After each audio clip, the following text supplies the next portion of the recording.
नमस्ते, मैं सौरभ हूँ। आप देख रहे हैं दी लल्लन टॉप। 31 अगस्त 2020 को जीडीपी यानी सकल घरेलू उत्पाद के आंकड़े आए। फाइनेंशियल ईयर 2020-21 की पहली तिमाही मतलब अप्रैल, मई और जून 3 महीनों के ये आंकड़े हमारे लिए बहुत बहुत चिंता बढ़ाने वाले हैं, क्योंकि देश में प्रोडक्शन और सर्विस सेक्टर की ग्रोथ दिखाने वाला यह ग्राफ -23.90% नीचे चला गया है।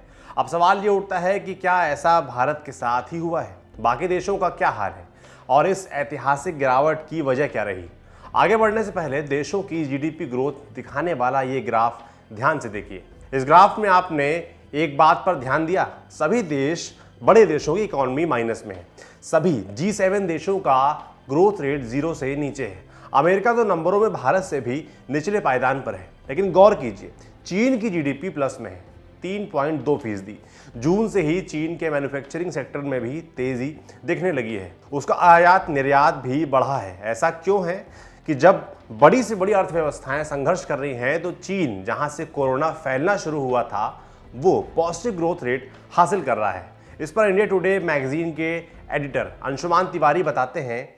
दरअसल चाइना में जो लॉकडाउन था वो नेशन वाइड नहीं था। पहली चीज तो ये है, चाइना ने अपने अपने कुछ एरियाज बंद किए थे, वुहान और उसके आसपास के एरिया बंद किए थे। चाइना मतलब वो शुरुआत में ही वो हॉटस्पॉट वाली पॉलिसी में थे, जिसमें हम हाँ अभी तो हैं। हाँ, हम लोग जिसमें तो हमारे यहाँ हमने दुनिया का सबसे बड़ा लॉकडाउन किया था और उस पर गर्व किया था कि हम सबसे बड़ा लॉकडाउन कर रहे हैं। चाइना ने पूरा देश कभी बंद नहीं किया था। चाइना में वो सेक्टर्स बंद थे, वो एरियाज बंद थे जहां प्रोडक्शन होता है। लेकिन आप सोचिए कि सिर्फ वुहान में बंद होने से या कुछ इंडस्ट्रियल जोन में बंद होने से चाइना की ग्रोथ रेट 6% से घट के 3% आ गई। लेकिन चाइना ने पॉजिटिव में अपने आप को रखा है, क्योंकि बाकी जो चाइना के एरिया थे जहां पे बाकी प्रोडक्शन बेसिस हैं, जैसे कि भारत के अलग अलग इलाकों में फैले, उन प्रोडक्शन बेसिस में कोरोना का असर नहीं था, या कोरोना के को लेकर चीन में उतना बड़ा और इतना लंबा लॉकडाउन नहीं किया गया था जितना लंबा लॉकडाउन हमारे यहाँ हुआ था।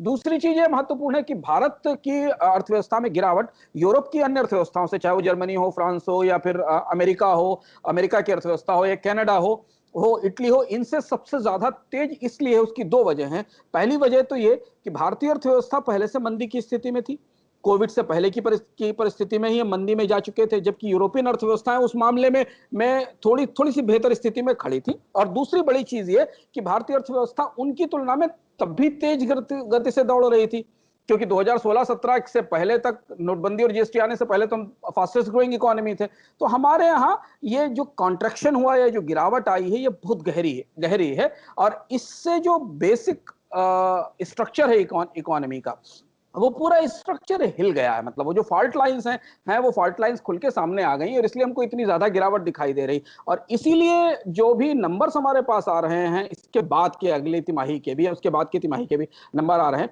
वो हमें पॉजिटिव ग्रोथ के लिए जल्दी अगले 4 तिमाहियों में आश्वस्त नहीं करते हैं।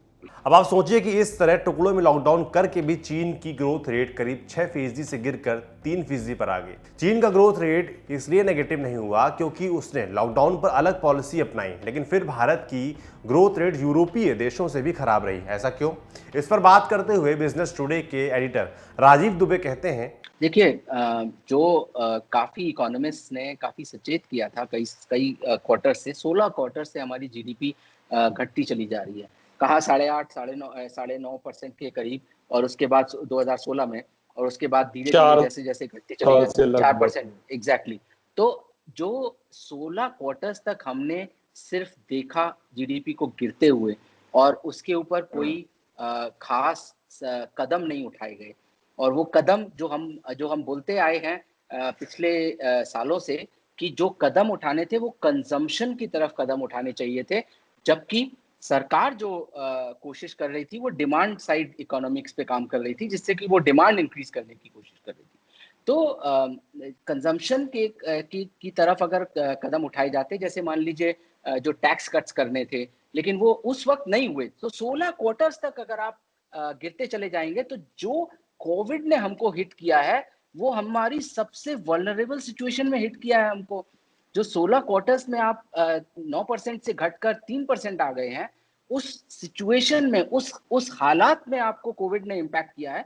तो इस वजह से हमारा जो इम्पैक्ट हुआ है हमारी इकोनॉमी में, वो और भी सीवियर हुआ है, जिसकी वजह से आप देख रहे हैं कि यूके का 20% गिरा है, और यूएस वगैरह को इतना फर्क नहीं पड़ा है जितना कि भारत की इकोनॉमी को पड़ा है। और चाइना, जैसा कि मैं बोल रहा हूँ, अप्रैल जून क्वार्टर में तो उनका पॉजिटिव ग्रोथ हुई है, 3.2% पॉजिटिव।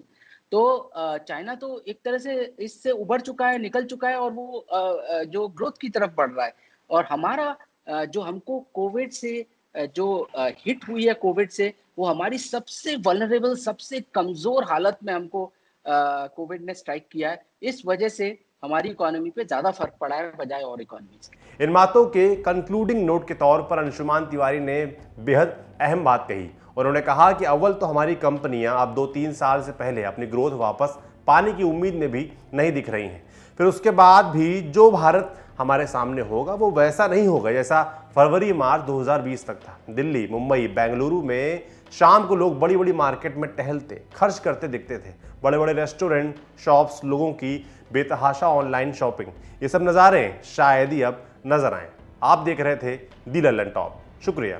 फेसबुक पर क्या फैला, ट्विटर पर कौन हुआ ट्रोल, यूट्यूब की ट्रेंडिंग से लेकर इंस्टा के सब झोल, सोशल मीडिया की हर उठापटक एक जगह। सोशल लिस्ट, सोमवार से शुक्रवार रात 10 बजे दी लल्लन टॉप पर।